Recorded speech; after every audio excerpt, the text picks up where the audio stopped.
मोहतरम नाजरीन, अस्सलामु अलैकुम वरहमतुल्लाहि वबरकातुहू। एक 15 साला लड़की का वाक़या है। वो स्कूल में पढ़ने जाया करती थी और स्कूल में जाते जाते कुछ लड़कों से दोस्ती हो गई। उसको घर में अच्छी तरबियत न होने की वजह से दोस्ती बहुत ज़्यादा तेज़ हो गई और फ़ोन पर बहुत देर तक बात होना शुरू हो गया।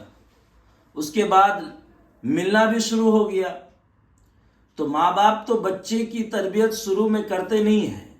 जब बच्ची 5 साल की होती है, 4 साल की होती है, 6 साल की होती है, तो हम उसको यूं ही हल्का में लेते हैं और समझते हैं कि ये बच्ची है। उसको मजाक में उड़ा देते हैं और कहते हैं ये बच्ची है, अभी इसलिए ऐसा कर रही है, बड़ी होगी तो ठीक हो जाएगी। अरे जब बचपने में उसकी अच्छी तरबियत नहीं होगी, जब उसको बचपन में कोई अच्छी आदत न डाली जाएगी, तो वो बड़ी होकर क्या करेगी? जो बचपन में कर रही है वही करेगी। तो बहरहाल वो दोस्ती बढ़ती चली गई और फिर माँ बाप को उसकी दोस्ती तकलीफ देना शुरू कर दी। माँ बाप उससे परेशान होने लगे। माँ बाप बैठाल करके बहुत समझाते कि बेटा ऐसा नहीं करो, लड़कों से दोस्ती करना सही नहीं है। जो भी वो समझा सकते थे समझाते, लेकिन बच्ची के दिमाग में बात आती ही नहीं। वो बिल्कुल अपने रास्ते पर अटल थी और बज़िद थी। वो दोस्तों से मिलती थी, बातें करती थी, घंटों बात करती थी। माँ बाप समझाते समझाते आखिर में वो नहीं समझी, तो फिर उसके माँ बाप ने उसका स्कूल जाना बंद करवा दिया। जैसे स्कूल जाना बंद करवा दिया उसके माँ बाप ने, तो इसके गुस्से का ये आलम हुआ, गुस्से में इतनी शिद्दत हुई कि ये गुस्से में एक प्लानिंग अपने दिमाग में बनाना शुरू कर दी और अपने किसी दोस्त को फोन करके नींद की दवा मंगवाई और अपने माँ बाप को किसी पीने वाले चीज में मिला करके उसको दे दी। बहुत ज्यादा भारी मिकदार में पीने वाले मशरूब में, पानी में या चाय दूध किसी में भी मिला करके वो अपने माँ बाप दोनों को दे दिया। जब उसके माँ बाप बेचारे नींद में एकदम बिल्कुल सो गए पूरी तरह से, फिर ये लड़की क्या की? ये लड़की अपने माँ बाप दोनों का कुल्हाड़ी, तेज धार वाली कुल्हाड़ी से माँ बाप दोनों का गला जो है रेत दी। उसके बाद कुछ देर के बाद जब पड़ोसी को कुछ अंदाजा लगा, तो वो लोग जब आए तो देखे कि उसकी माँ तो फौरन मर चुकी थी। उसके बाप की समझिए कि आखिरी सांस चल रही थी। वो भी हॉस्पिटल उसको ले जाते दम तोड़ दिया।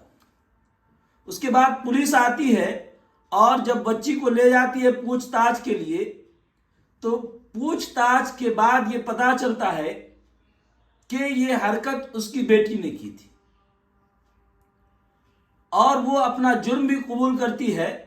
और जब पुलिस वाले उससे पूछते हैं कि तुमने ऐसा क्यों किया, तो वो बच्ची बोलती है कि हमने सिर्फ इसलिए ऐसा किया कि वो हमको अपने दोस्तों से बात नहीं करने देते थे, अपने दोस्तों से मिलने नहीं देते थे। बताइए उस माँ बाप का क्या होगा जिस माँ ने उसको 9 महीने अपने पेट में रखा, उसकी इतनी तकलीफ से परवरिश की, बच्चे की कितनी मुश्किल से परवरिश की जाती है, ये सबको इसका अंदाजा है। लेकिन अच्छी तरबियत न होने की वजह से उसके रिजल्ट में क्या हुआ? और स्कूल में हम अपने बच्चे को दीनी तालीम से एकदम बिल्कुल दूर रखते हैं। हमें बच्चे की कोई फिक्र ही नहीं होती, उसकी तरबियत से बिल्कुल गाफिल होते हैं। तो रिजल्ट में इसी तरह के काम होते हैं। बताइए उस बच्ची, 15 साल की बच्ची, उसके अंदर ये हौसला कहां से आ गया? उसके अंदर इतनी दिमाग कहां से आ गई कि वो अपने माँ बाप को कत्ल कर डाली? सोचने का मकाम है कि आज हम अपने बच्चे की तरबियत करते वक्त बहुत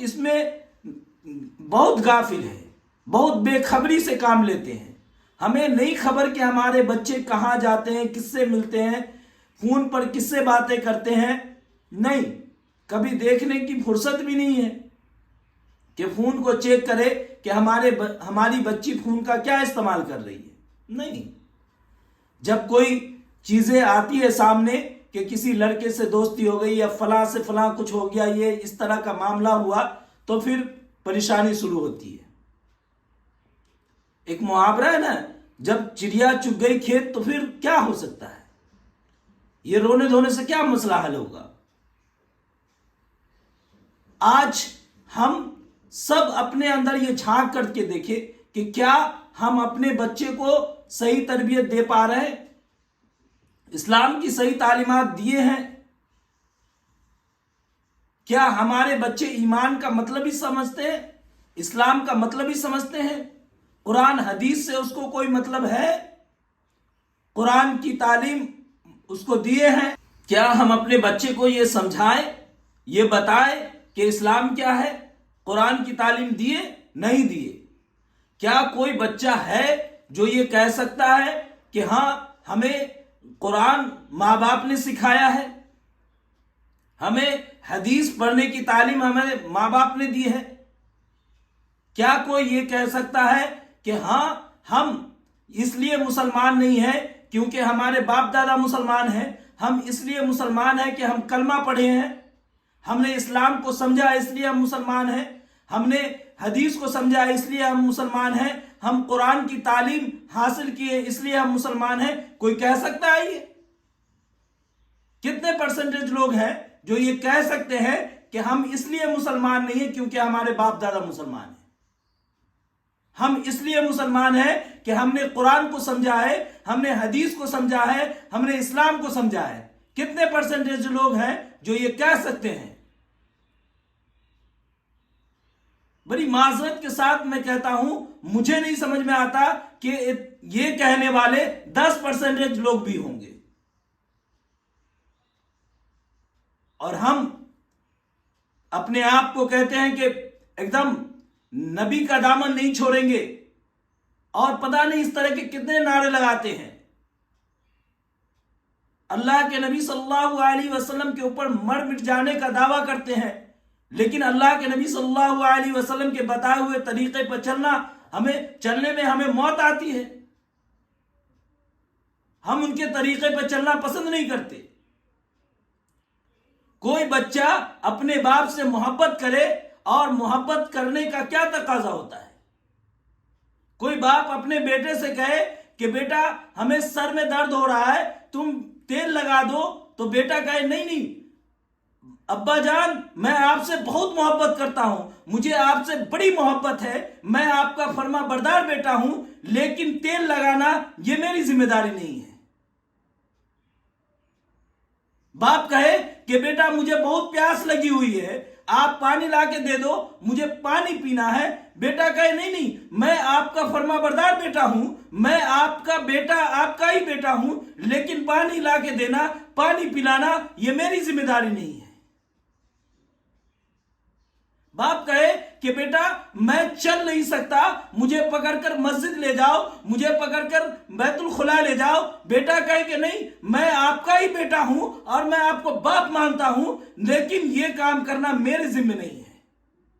मैं नहीं आपको पकड़ के ले जा सकता बैतुल खुला, मैं नहीं आपको पकड़ के ले जा सकता मस्जिद। क्या आप कह सकते हैं कि यह बेटा फर्मा बरदार है? क्या आप कह सकते हैं यह बेटा नेक है? क्या है? आज हमने दीन को क्या समझा है, दीन को किस तरह से पेश करते हैं हम लोगों के सामने? समझ से पड़े हैं कि हम मोहब्बत का दावा करते हैं, मोहब्बत का वादा करते हैं, लेकिन अंदर से खोखला है, सिर्फ जबानी जंग करते हैं, अमल से बिल्कुल खाली है। क्या हम ऐसा कह के कल कयामत में बच पाएंगे? क्या हमें कयामत में निजात मिल जाएगी कि नबी से मोहब्बत है लेकिन नबी के काम से मोहब्बत नहीं है, नबी का काम हम नहीं कर सकते? समझ में नहीं आती कि दिमाग पे कौन सा ताला लगा हुआ है, अकल क्यों नहीं काम करती कि मोहब्बत का तकाजा क्या होता है। मोहब्बत का तकाजा देखना है तो लैला मजनू के वाकयात को पढ़े आप, समझ में आ जाएगा कि एक आशिक महबूब की मोहब्बत में क्या कर सकता है और क्या कर गुजरता है। लेकिन हमारा इश्क है कि हम कुछ नहीं कर सकते, बस जबानी खर्च कर सकते हैं कि हम मोहब्बत करते हैं। आज हमारे इसी बेदीनी की वजह से, बेतरबियती की वजह से आज हमारी बच्चियां मुर्तद हो रही हैं, आज हमारी बच्चियां कातिल बन रही हैं, आज हमारी बच्चियां पता नहीं कितने बड़े बड़े गुनाह कर रही हैं और हमें एहसास भी नहीं है। हम कहते हैं कि आज यही दौर है, बच्चे माँ बाप का नहीं सुनते, ये कह के हम निकल जाते हैं। आप कयामत में ऐसा बोल के नहीं निकल सकते, आप वहां ये बोलकर नहीं बच सकते कि ये दौर था और इस दौर में बच्चे माँ बाप का नहीं सुनते थे, ऐसा आप बोल के नहीं बच सकते, नहीं बच सकते। आप जब बबूल का दरख्त लगाएंगे तो आप क्या उम्मीद करते हैं उससे आम निकलेगा? यह अक्लमंदी है कि आप दरख्त लगा रहे हैं कुछ और का और उम्मीद करते हैं कि कुछ और निकले। आपने बच्चे को तरबियत दी है दूसरे तरीके का और आप समझते हैं कि वो नेक बन जाएगा। आप तालीम दे रहे हैं उड़ियानियत का, आप तालीम दे रहे हैं मगरिबी तालीम दे रहे हैं, आप तालीम दे रहे हैं बेहयाई का, आप तालीम दे रहे हैं लोगों को जलील करने का और आप उससे उम्मीद करते हैं कि वो आपका पैर दबाएगा, बच्ची आपके सर दबाएंगी, वो आपको जन्नत में ले जाने का सामान बनाएंगी। मोहतरम दोस्तों, ये बहुत दर्द के साथ मैं ये बात कह रहा हूं कि अगर हम आज ना समझे तो कल कयामत में हमारा कुछ नहीं बनने वाला, कुछ नहीं, सिवाय अफसोस के, सिवाय माथा पीटने के हमारे पास कुछ नहीं होगा। आज वक्त है कि हम अपने आप को समझे और अपने खानदान में और अपने अहलो अयाल में जो लोग गलत रास्ते पर चल रहे हैं, जो लोग गलत काम कर रहे हैं, उसको अपनी जबान से, अपने हाथ से, जो हमारी सकत है, जो हमारी हैसियत है, हम उसके हिसाब से उसकी तरबियत करें। नहीं तो यही हमारे लिए बवाले जान बन जाएगा कल कयामत में। अल्लाह ताला हम सबको और पूरी उम्मत मुस्लिमा को सही समझ अता फरमाए। वाखिर दावाना अनिल हम्दुलिल्लाहि रब्बिल आलमीन।